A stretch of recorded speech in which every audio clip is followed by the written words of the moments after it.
as we live and breathe a yellow Volvo. This is the all-new EX30, where EX means electric SUV and 30 means that this is the smallest of what Volvo offers.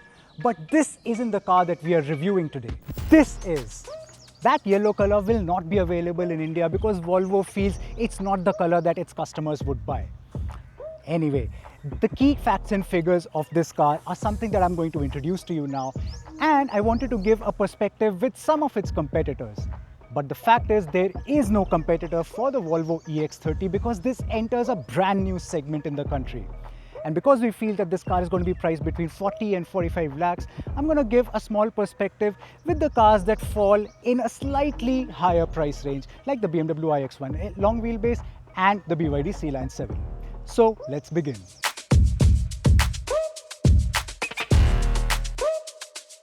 "69 kilowatt hour single motor battery driving the rear wheels, 268 brake horsepower and 343 Newton meters of torque, making this the quickest Volvo in India. 0 to 100 comes in 5.3 seconds, and like all Volvos, it is limited to 180 kmph top speed. This sits on the Sustainable Electrical Architecture platform developed by Geely, the Chinese automotive manufacturer. Might I remind you that Geely and Volvo have a global partnership. It gets a capacity of 318 liters. Currently there is no spare wheel in this car, but Volvo tells us that they will give a spare wheel when the car comes on sale.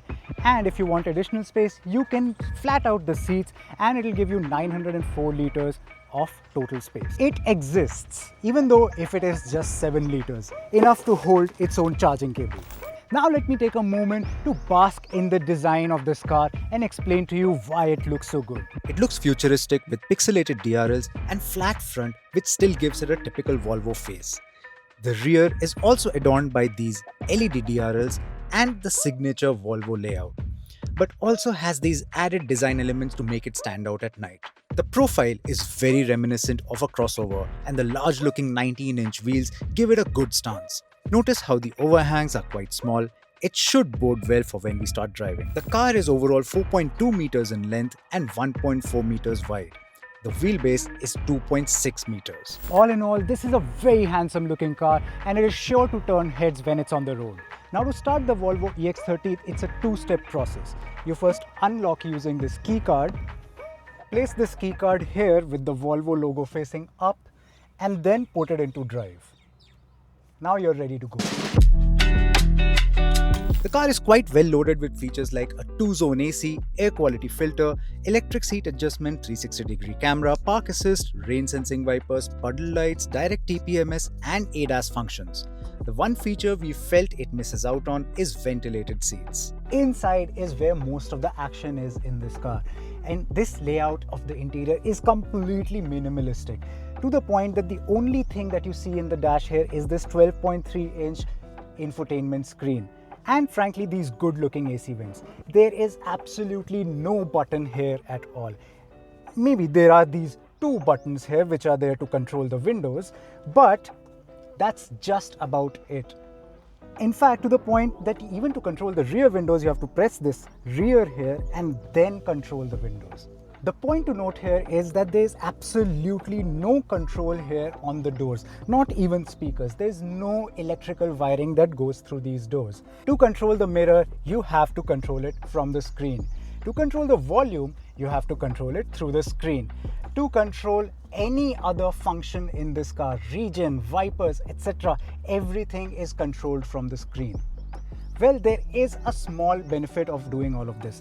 This, if you see, is a soundbar speaker which actually sounds very brilliant. It's a 1040 watt Harman Kardon system, 9 speakers, 7 of which are within this soundbar and 2 of which are on the rear doors, and 1 subwoofer right at the back. Now what this does is that it allows for Volvo to design this car with absolutely no wiring on the sides. All the wiring comes through the center, and that helps in reducing the production cost of the car. Now because of this electrical architecture, this car gets a lot of storage spaces, which starts from these big cubby holes here on the side because there are no speakers to actually take up any space. Then there is a lot of space here on the center where you can keep things on the top, as well as open this and also reveal 2 USB-C ports and store your phone or other gadgets as well. There's a place where you can specifically store your phone, also used as a wireless charger. This is also where the key card is kept. And this I really like.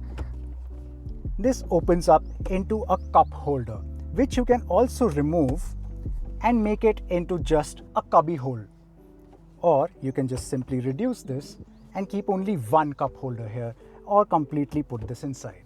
The storage spaces continue here in the rear as well, with some cubby hole on the door, but it's lesser because you finally have the speakers on the back. And you also have this removable storage space, which also gets a moose on its side. Other than that, you have your general seat back pockets with specific holders for phone. With respect to the space in the rear, the headroom is still fine, even with the sloping roofline. But it's the knee room that is genuinely an issue. This is not a place where I would like to sit for a very long time. And it's not just that. Because of the way the seat is angled, the knees are really up. And that's not going to be a very comfortable ride for a long time. Also, what you don't get here is any armrest.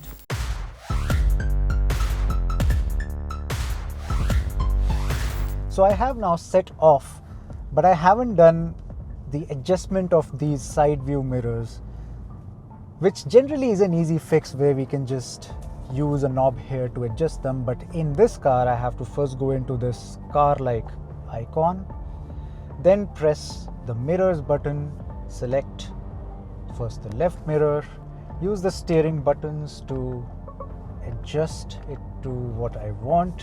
Similarly do with the right hand side mirror, all the while taking my eye off the road, and then close this. It really is a bit more complicated than it needs to be. But all that aside, the refinement in this car is absolutely brilliant. To the point, I think that Volvo has absolutely nailed that aspect. It is an electric car, so it obviously makes no noise. The tires are not really making any sort of a road noise, and the wind noise is extremely contained. On top of that, and this is probably the party piece of this car, is the suspension setup. The ride is so good. It soaks up every bump, every pothole, every speed breaker on its way, and yet keeps the car extremely composed. In fact, I am willing to bet that this might just be the best riding electric car that I have driven so far. Here's a fun fact for you though. The person who designed the suspension of this car was called Egbert, and he's been working in Volvo for 35 years. And this is the last car he worked on before he went on to retirement. Just a fact I knew I thought I should share with you. And the composure I just spoke of is something that this car really requires, because, like I said earlier, this car produces about 268 brake horsepower, and it does a 0 to 100 in 5.3 seconds. Earlier in the day, we found a closed piece of road where we did do a 0 to 100 test, and the car did achieve it in 5.28 seconds. It is extremely fast. And you know what? This 0 to 100 isn't even the best part. For me, the best part is that this car does 40 to 60 in 1 second.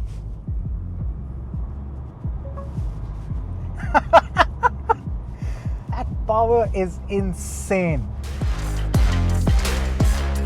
And to add to all that power are the safety systems in this car. Whatever said and done with the screen, Volvo still holds on to safety as its core value. And in this car, it starts with this infrared sensor right in front of me. And what it's doing is it's constantly tracking my eye movements. And the moment I'm looking away from the road for over 3 seconds, it's going to pop up a warning right here. And what it does is, of course, generally we are used to being able to handle such situations, but that pop-up actually gives us that extra second or two to react to whatever is happening on the road. Here's a fun fact again. This IR sensor and the amount of time it shows all these warnings is actually defined by the EU regulation. which are not a mandatory thing in India. And guess where you can turn this off from? The only element available on the dash. And that's not all. The brakes are really solid. They're damn good. They in fact inspire confidence, and they have the right feel, the right pressure. And I think the brakes are absolutely on point in this car as well. Now, one more aspect that I really love about this car is this steering. And I'm not just talking about this rectangular shape, which actually makes it feel like you're driving something from the future, but also the feel of the steering, the preciseness of the steering. Now, earlier in the day, I was driving this car in some very narrow lanes, and it really did not take a lot of effort to maneuver around through them, because only the gentlest of inputs from the steering makes this car move around to the exact precision that you want it to. You can also change the heaviness of the steering, choose between medium, soft and firm. I personally like it in either firm or soft. Firm when I'm driving on high speed, soft when I'm inside a city. And in either of the cases, it just feels extremely good. On the subject of steering, we haven't really been able to test the handling prowess of this car, primarily because we are driving on highways and some villages. So we don't really have a chance to corner the car or drive it really fast around a corner. But I can tell you that in this car, like many other EVs, the weight is all down below, center of gravity is all down below, and from whatever I can feel, it feels quite planted, quite maneuverable, and very sorted on corners. I would prefer to actually test this in a more controlled conditions like we have in Pune, to be able to test our cars like we usually do. But for now, it seems fine for your everyday drive. Having said all of this, there are these ergonomic issues with the only two available buttons here. Now, these are a little cumbersome. I have to really move my arm and use them to either open and shut the windows, and if I have to control the rear windows, I have to press this rear button, which I have to see to be able to know whether I've actually pressed it or not, because there is no haptic feeling to it. And one more real problem, especially for the likes of me, is this blindless panoramic sunroof. Now, what's happening here is that in this Jaipur sun, I am constantly being baked. Even though this is very photochromatic and it is stopping a lot of the sunlight, thank God, but it's still not enough for the harsh summer sun of Rajasthan. The one thing I'm slightly divided about in this car is the overall material of the things used here. Some of the plastic here used is quite scratchy. Doesn't feel like it belongs in a premium car, in a car that's going to cost about 40 plus lakhs. But at the same time, most of the materials here used are recycled. This particular material that you see here is made from recycled aluminum and PVC. But also this material here is slightly soft touch, and the steering is still really good to touch and feel. And finally, I wanted to talk to you about the seat comfort. Now, these aren't, I would say, the plushest seats available in this segment, in fact in a segment even below, but they are comfortable enough, they hold you well enough. The materials are very soft and they're very good to touch to the skin, but they're not as comfortable as some of the others like the BMW or even in the BYD cars, but they are good enough. And I have one final fun fact for you before we close this review, which is that, remember the platform I spoke to you about earlier, the SEA platform? This is not the only car to use it. The other two cars to use it are the Zeekr X, it's a Chinese car, and a Smart #1, which is a car that is developed jointly by Mercedes-Benz and Geely. So let's sum the EX30 up. I really like this car. Yes, there are a few quirks, like everything is in the screen. That panoramic sunroof wants to burn my head, although I'm told that there will be an accessory that will cover that panoramic sunroof when the car goes on sale. But the most important bit is that it does the car bits really well. It drives really well, it is extremely refined, very comfortable, very quiet, and frankly it looks really good. Now we don't know the price of this car yet, but we expect it to be between 40 and 45 lakhs. And as long as this car is launched anywhere between that price point, we think you should give this one a serious shot.